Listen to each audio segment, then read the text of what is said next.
నోరూరించే రుచితో ఎంతో ఎమ్మిగా ఎంతో రుచిగా ఉండేటువంటి టమాటా రసం రెసిపీని షేర్ చేస్తున్నానండి. అసలు ఎంత బాగుంటుందో చెప్పలేను. చాలా చాలా ఎమ్మిగా ఉంటుందన్నమాట. వేడివేడి అన్నంలో వేడివేడి రసం వేసుకుని తింటే ఇంకా అసలు మనకి వేరే దాని మీద దృష్టి కూడా వెళ్ళదు, అంత రుచిగా ఉంటుంది. దాని గురించి నేను ఒక బౌల్ నిండా టమాటాలు తీసుకున్నానండి. దాంట్లోని 1 టీ స్పూన్ ధనియాలు, ఒక 1/2 టీ స్పూన్ జీలకర్ర, 1 టీ స్పూన్ నిండా మిరియాలు, ఒక 7-8 వెల్లుల్లి రెబ్బలు వేసేసుకుని గ్రైండ్ చేసేసుకున్నాము. తర్వాత బాణలు పెట్టేసుకుని 1.5 టేబుల్ స్పూన్ ఆయిల్ వేసుకుని దాంట్లో ఈ విధంగా చీలికల్లో కట్ చేసుకున్న ఆనియన్స్ యాడ్ చేసుకున్నాం. ఒక 4 పచ్చిమిర్చి చీలికలు, 1 టీ స్పూన్ ధనియాలు, 1 టీ స్పూన్ వరకు ఆవాలు వేసుకున్నాము. ఒక 1/2 టీ స్పూన్ జీలకర్ర యాడ్ చేసుకున్నాము. ఒక 1/4 టీ స్పూన్ మెంతులు, ఎండుమిర్చి ఒక 3 యాడ్ చేసుకున్నాము. ఇదంతా మంచిగా రెడ్డిష్ బ్రౌన్ కలర్ కి టర్న్ అయిపోవాలండి. ఆనియన్స్ అంతలా ఫ్రై చేసుకుంటాము. ఇప్పుడు కరివేపాకు కూడా యాడ్ చేసేసుకుని మొత్తం అంతా మిక్స్ చేసుకుంటూ మనం ఫ్రై చేసేసుకుంటాం. చూసారా, ఆనియన్స్ మంచిగా కలర్ చేంజ్ అయినాయి. ఇప్పుడు 1 టీ స్పూన్ పసుపు, 1 టీ స్పూన్ కారము, తర్వాత మనం గ్రైండ్ చేసుకున్న టమాటా పేస్ట్ యాడ్ చేసేసుకుంటాము. అదే మిక్సీ జార్ లో ఒక 1/2 గ్లాస్ వాటర్ వేసుకుని అదంతా తొలుపుకుని అది యాడ్ చేసేసుకుంటాము.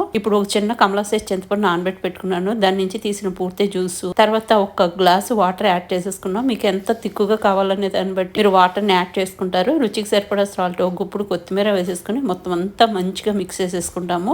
ఈ మూమెంట్లో ఎంటీఆర్ రసం పౌడర్ 1 టేబుల్ స్పూన్ వరకు నేను ఇక్కడ యాడ్ చేసుకున్నానండి. ఇప్పుడు మొత్తం అంతా మిక్స్ చేసేసుకుని 8 to 10 మినిట్స్ పాటు మంచిగా బాయిల్ అవనేస్తాం అనమాట. అసలు అది బాయిల్ అవుతుంటేనే మనకి ఎప్పుడు తిందామా అనిపిస్తుంది. అంత యమ్మీగా, అంత టేస్టీగా, ఫ్లేవర్ఫుల్ గా ఉంటుంది అనమాట. ఇది మంచిగా మరిగిపోయిందండి. ఇంకా డిష్ అవుట్ చేసేసుకొని వేడి అన్నంలో ఈ టమాటా రసం వేసుకొని తిని చూడండి. ఇంకా అద్భుతం అనిపిస్తుంది అనమాట. ఎంత బాగుంటుందో, ఎంత యమ్మీగా ఉంటుందో చెప్పలేనండి. డెఫినెట్ గా మీరు ఒకసారి ట్రై చేసి చూడండి, మీకు చాలా చాలా నచ్చుతుంది. ఇంకా దీని కాంబినేషన్ లో నేను ఇక్కడ బంగాళదుంప వేపుడు, తోటకూర వేపుడు చేశానండి. ఆ రెసిపీస్ కి సంబంధించిన డీటెయిల్స్ కూడా నెక్స్ట్ కమింగ్ రీల్స్ లో మీకు పోస్ట్ చేసేస్తాను. ఇంకా వైట్ రైస్ లో నేను చక్కగా ఈ టమాటా రసం వేసుకుని ఎంజాయ్ చేస్తున్నానండి. కొన్ని వడియాలు కూడా వేపించడం జరిగింది. ఈ వీడియో నచ్చితే కనుక లైక్ చేయండి, షేర్ చేయండి.